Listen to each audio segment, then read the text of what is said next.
नमस्कार साथियों आज के इस नए एपिसोड में आप सबका स्वागत है।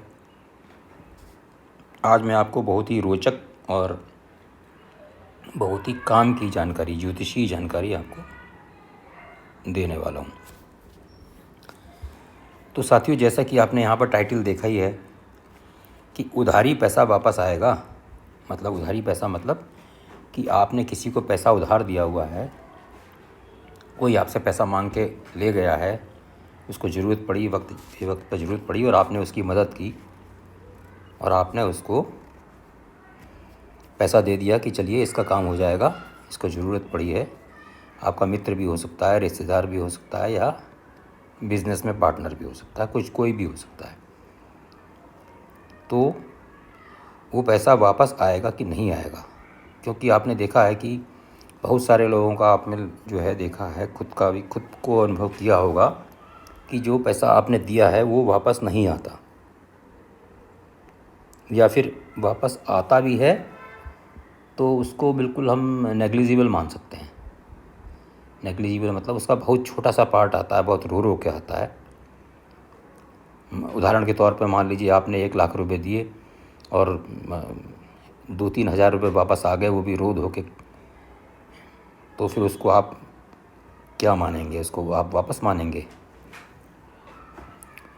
तो ऐसी स्थिति में ये ऐसी स्थिति कब पैदा होती है ज्योतिष के हिसाब से, है ना? तो देखिए, एक सामने आपकी कुंडली बनी हुई है, तो आप अपनी कुंडली में भी देख सकते हैं इसको, कुंडली खोल सकते हैं।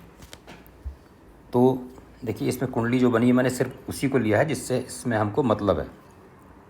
तो देखिए, षष्ठ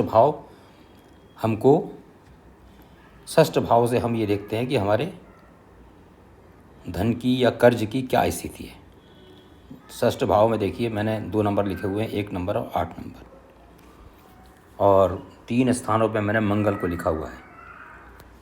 एक मैंने देखिए 3rd हाउस में मंगल को लिखा हुआ है, और एक 12th हाउस में लिखा हुआ है, और दूसरे एक 3rd में 11th हाउस में लिखा हुआ है। तो ये 3 सिचुएशंस हैं मित्रों, जब अगर ऐसी स्थिति में आपकी कुंडली में मंगल हैं, ये 3 स्थिति हो गई।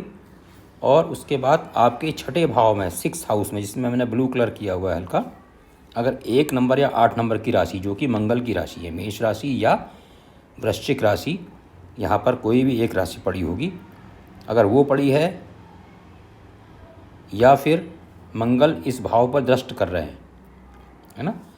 तो यहाँ पर मंगल देखिए 3rd हाउस में है, तो मंगल 1, 2, 3, 4 चौथी दृष्टि से दृष्ट कर रहे हैं। और 12वें भाव में मंगल बैठे हैं तो अपनी 7वीं दृष्टि से दृष्ट कर रहे हैं। और 11वें भाव में मंगल बैठे हैं तो अपनी 8वीं दृष्टि से दृष्ट कर रहे हैं। तो ऐसी पोजीशन में अगर आपकी कुंडली में कोई योग बनता है, तो आप निसंकोच होकर चाहे सामने वाला कितना बुरा माने, आप उसको कोई भी पैसा उधार मत दीजिए, क्योंकि आपका वो पैसा वापस नहीं आएगा। और अगर आप देना भी चाहते हैं तो आप उसको उधार मत दीजिए। ये मान के चलिए, मान लीजिए कोई ऐसी मजबूरी हो गई आपकी, किसी आपके विशेष कोई ख़ास रिश्तेदार ने ही मांग लिया, मान लीजिए आपके सगे भाई ने ही मांग लिया, तो आप ये मान के चलिए कि मैंने भाई की मदद कर दी। ठीक है ना? मैं उदाहरण के तौर पर आपको एक भाई का नाम ले रहा हूँ, है ना? मतलब इसलिए उदाहरण ले दे रहा हूँ ताकि आपका कोई इतना क्लोज रिलेशन भी भले ही क्यों ना हो। तो ऐसा पैसा आना बहुत मुश्किल है, और अगर थोड़ा बहुत आएगा भी तो आपको बिल्कुल ही परेशान करेगा, और नाम मात्र के लिए आएगा, जो कि आप उसको ये मान के चलें कि वो उसके सामने नगण्य होगा। थोड़ा बहुत फ़र्क इसीलिए होता है। अब आप कहेंगे कि साहब इसमें क्यों आ गया, थोड़ा बहुत भी क्यों आ गया? तो हम D9 में यानी नवमांश कुंडली में अगर मंगल की स्थिति थोड़ी सी अच्छी हो जाती है, मंगल वहाँ पर उच्च के हो जाते हैं, या मंगल और अच्छी सिचुएशन में हो जाते हैं, तो इस कारण से थोड़ा बहुत पैसा वापस आता है, लेकिन पूरा पैसा वापस नहीं आएगा। तो साथियों, ये जानकारी कैसी लगी इसके बारे में बताइएगा, और अगर आपका कभी जीवन में ऐसा अनुभव हुआ है तो कमेंट आप अवश्य कीजिएगा प्लीज़, आपसे रिक्वेस्ट है। अगर वापस भी आया ऐसी पोजीशन के बाद भी तो भी लिखिएगा, तो उससे सूत्र की करेक्टनेस का पता चलता है ना।